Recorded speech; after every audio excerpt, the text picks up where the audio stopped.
नमस्कार। आज online class में हम बीएड प्रथम वर्ष प्रथम प्रश्न पत्र बाल्यावस्था में वृद्धि विकास के बारे में अध्ययन कर रहे हैं। जो हमारी थर्ड यूनिट चल रही थी किशोरावस्था। किशोरावस्था में आज हम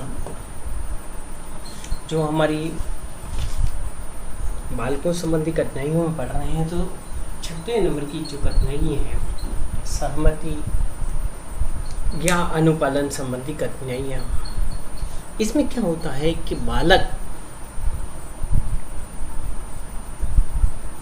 किसी बात के लिए अपनी सहमति या अनुपालना को प्रकट नहीं कर पाते हैं, ठीक है ना। कभी वह मौन रह जाते हैं, मौन स्वीकृति प्रदान कर देते हैं। जैसे शादी के समय, ठीक है ना, भाई सारी बातें हो गई, मुहूर्त भी निकल गया, कब बारात जाएगी, कब क्या होगा, सारा शेड्यूल बन गया, और तब दहेज की बात आती है तो वह बालक अपनी इसमें स्वीकृति, मौन स्वीकृति प्रदान करता है। और मौन स्वीकृति प्रदान करने के साथ साथ में ही वह उसका अनुपालन करता है और उसको फिर इस पर विचार करता है।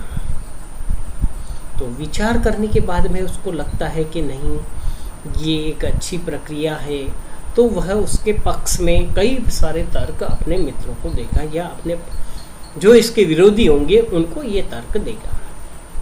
यदि वह उसके पक्ष में नहीं है तो उसके विपक्ष में अनेक प्रकार के तर्क देगा। तो ये सहमति अनुपालना संबंधी कठिनाइयाँ होती हैं। और इस में बालक को कभी कभी ऐसे तर्क सामने से, विपक्ष से मिल जाते हैं जिस पर वह तर्क नहीं कर पाता है और वह अपने आप को असहज महसूस करता है, तो वह सहमति अनुपालना संबंधी कठिनाइयाँ उसका सामना करना पड़ता है। पहला है तथ्यों की भ्रमपूर्ण स्थिति। जब किशोर किसी भ्रम में होता है कि मैं ये कार्य करूं या नहीं करूं, कौन सा ये सत्य है या नहीं है, इसके बारे में। जैसे कि एक छात्र को बताया जाता है कि दीपावली के दिन रामचंद्र जी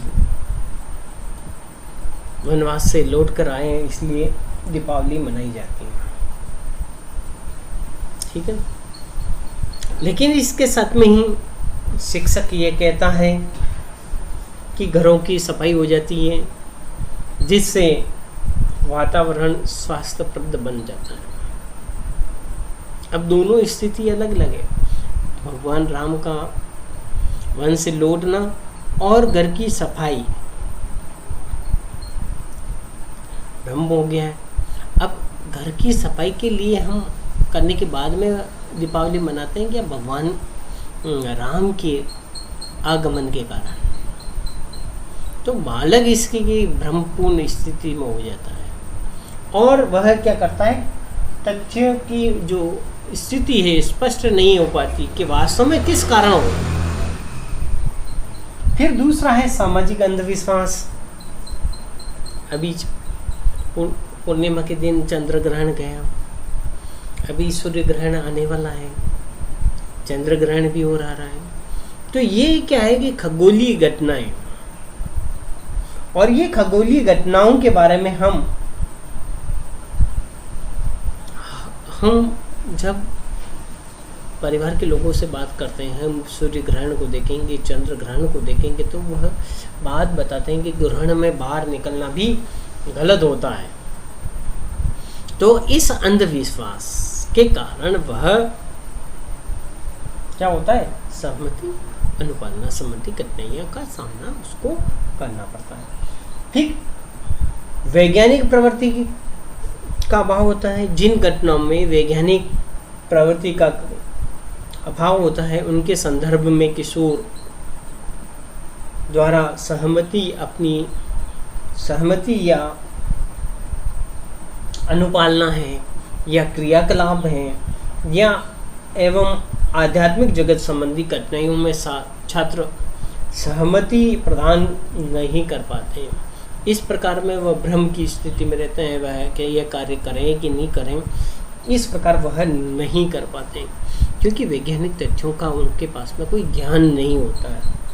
फिर आत्मसम्मान का भाव परिवार व समाज के लोगों को, बालकों चाहे छोटा हो या बड़ा हो, सबके आत्मसम्मान का ध्यान रखना चाहिए। और यदि ध्यान नहीं रखा जाता, आत्मसम्मान का भाव होता है, तो किशोर अपनी सहमति इसमें नहीं देगा। कोई कार्य करने में सहमति तभी देगा जब उसकी भावनाओं को ठेस नहीं पहुंचेगी। इसके साथ में ही शिक्षक का व्यवहार किस प्रकार का है? शिक्षक का व्यवहार यदि मैत्रीपूर्ण है तो बालक उसकी बात को आंख बंद करके मान लेगा, और यदि उस शिक्षक का व्यवहार मैत्रीपूर्ण नहीं है तो आप उसको कितना ही समझा दो, बालक आपकी बात को कभी नहीं मानेगा।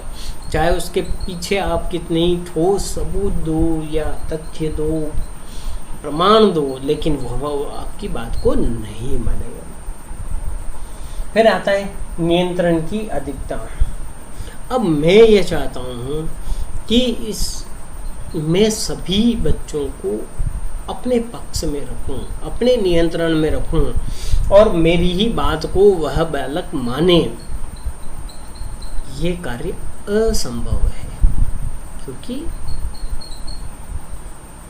वर्तमान युग शिक्षा मनोविज्ञान का युग है।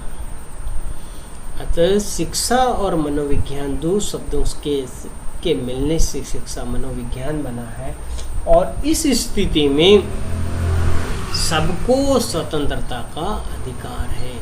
और बालक और शिक्षक में जब तक मैत्रीपूर्ण संबंध नहीं होंगे और कार्यों का बंटवारा नहीं होगा, तब तक वह सफल नहीं हो सकते। अब नियंत्रण आप नहीं रख सकते, और जब नियंत्रण रखेंगे तो जैसे स्प्रिंग है, स्प्रिंग को अपन जितना दबाएंगे उतना ही क्या होती, उछलती है। तो यानी आप जितना बच्चों पे दबाव या उनको रखेंगे तो उनमें विरोध के भाव भी उतने ही अधिकता पाई जाएगी। हाँ, जहाँ अनुशासन से संबंधित कोई दिक्कत है, अनुशासन पालन में कोई दिक्कत है, तो वहाँ आप बच्चों को डांट सकते हैं, उनको समझा सकते हैं, लेकिन हर बात में यही माने कि ये बालक हैं और हम शिक्षक हैं, तो यह धारणा गलत है। ये नियंत्रण की अधिकता है। और क्योंकि आज हम आपको पढ़ा रहे हैं, कल आप में से बहुत सारे लोग हमारे साथ में काम करने के लिए आ जाएंगे। 2 साल बाद में किसी ने MA कर रखा होगा, B.Ed होती, किसी ने M.Ed कर दी, MA एजुकेशन कर दिया, तो वह हमारे साथ में बैठेगा। यानी 2 साल बाद में आप उस स्थिति में होंगे कि आप हमारे साथ में बैठोगे।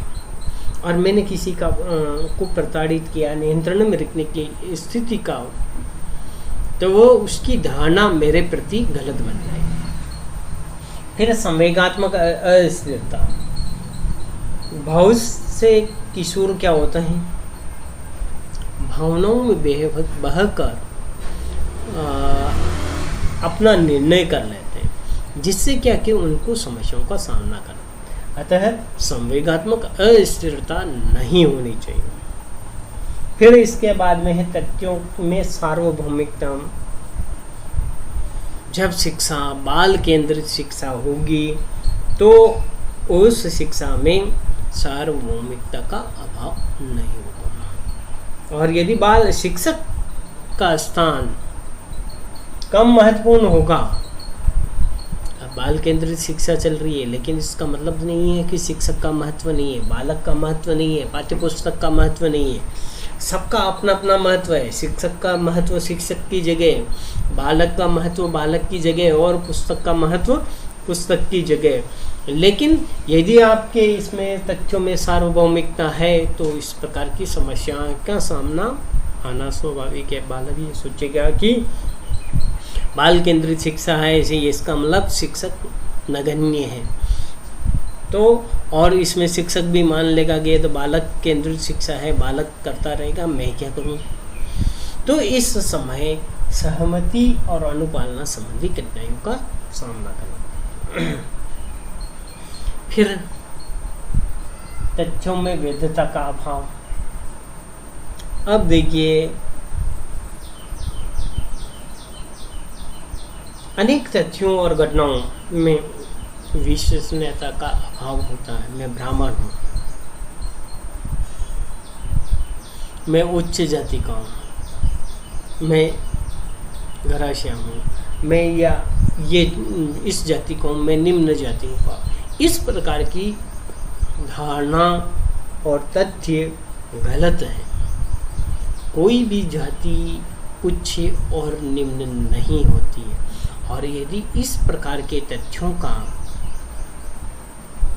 तथ्यों में वैधता का अभाव होता है तो बालक को इस प्रकार की कठिनाई का सामना करना पड़ता है। इसी के साथ में तथ्यों में विश्वसनीयता का अभाव। तथ्य जब तक विश्वसनीय नहीं होंगे तब तक इसमें हमें दिक्कतों का सामना करना पड़ेगा। तो इन सारी चीज़ों को पढ़ने के बाद में यह स्पष्ट हो जाता है कि इन 10 बिंदु को पढ़ने के बाद में सहमति या अनुपालन के संदर्भ में किशोरों को अनेक प्रकार की कठिनाइयों का सामना करना पड़ता है।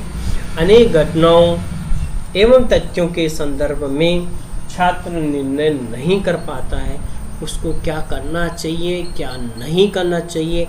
इसमें परिवार और शिक्षक की महत्वपूर्ण भूमिका रहती है। तो इसके अगले टॉपिक में हम इससे संबंधित कठिनाइयों के समाधान के बारे में अध्ययन करेंगे। धन्यवाद।